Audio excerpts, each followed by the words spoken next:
এমন সুন্দর জীবন, এমন সুন্দর যৌবন, আহা শক্তির টাইমটা, জীবনের সক্ষমতার সময়। ছোটবেলা তো ভাইয়া দুর্বল, বৃদ্ধ বয়সটাও দুর্বল। যুবক চাইলে পাহাড় কাইটা সমান করতে পারবে, যুবক চাইলে সাগর নদী মাটি দিয়ে ভরাট করে দিতে পারবে। ৭২ বছর বয়স্ক একজন হিন্দু লোককে কালেমার দাওয়াত দিছিলাম। ওনার 2 ছেলে মুসলমান, ওনারে আমি 2.5 ঘন্টা কালেমার দাওয়াত দিছি। আমরা 3 জন আলেম মিলে কত অনুনয় বিনয় করছি, কাকুতি মিনতি করছি, কাঁদছি, চোখের পানি ফেলছি। একটা বার চাচা কালেমা পড়েন, আপনার ছেলে মুসলমান, ছেলের বউ মুসলমান, আপনার নাতি নাতনি সব মুসলমান, আপনি এখনো বসে আছেন কেন? আহা, এই ৭২ বছর হয়ে গেছে।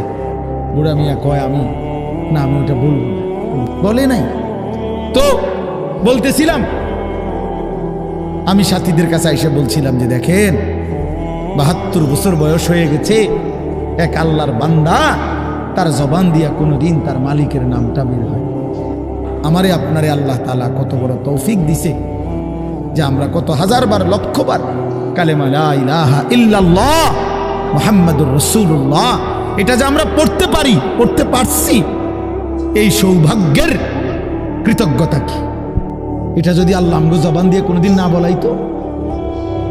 কথা বলে না বাপ, এই ছেলেরা মিয়া, এই আব্বাস যারা নামাজ পড়ো না, আরে না ফরমান, তুই যদি হিন্দুর ঘরে জন্ম নিতি, তুই যদি ইহুদির ঘরে জন্ম নিতি, তুই যদি খ্রিস্টানের ঘরে জন্ম নিতি, বেটা কি হতো জীবন?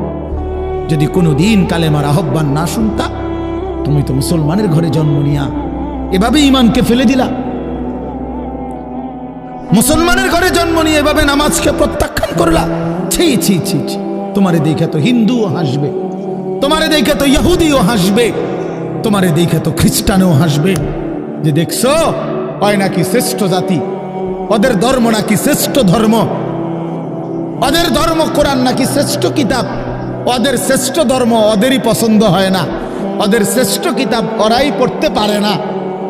এটা কিসের শ্রেষ্ঠ? তাহলে আমি তো আমার ধর্মের অপমান।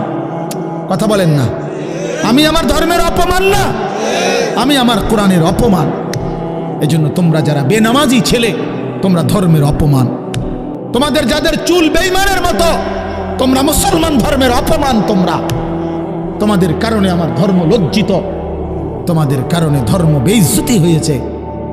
তোমরা ইসলামকে অপমানিত করলা, আল্লাহকে অপমানিত করলা, আমার নবীর শ্রেষ্ঠতম 23 বছরের আদর্শকে তোমরা অপমানিত করলা।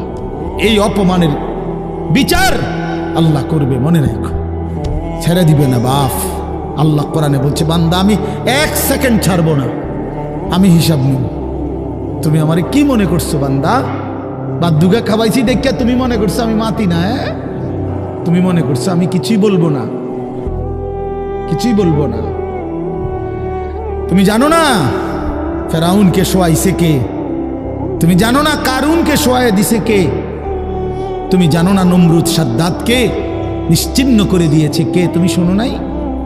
এই পৃথিবীর কত অবাধ্য জাতিকে আমি আল্লাহ ধ্বংস করে দিয়েছি, শোনো নাই? কই, গোটা পৃথিবীর সমস্ত আধুনিক প্রযুক্তি থাকার পরেও তো বাবা আমেরিকার ওই বেঈমানরা, ক্যালিফোর্নিয়ার লস অ্যাঞ্জেলস তাদের একটি স্টেট আগুনে দাবানলে পুরে ছাই হয়ে গেছে।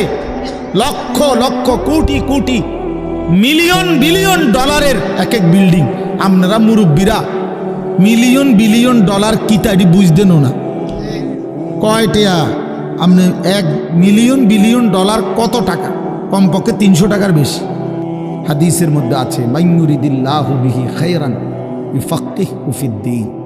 আল্লাহ যার ভালো চান, কল্যাণ করতে চান, তাকেই আল্লাহ তাআলা দ্বীনের বুঝ দান করে। নবীজি বলেন, ইজা আরাদাল্লাহু বিআবদিন খায়রান ইস্তা'মালাহু।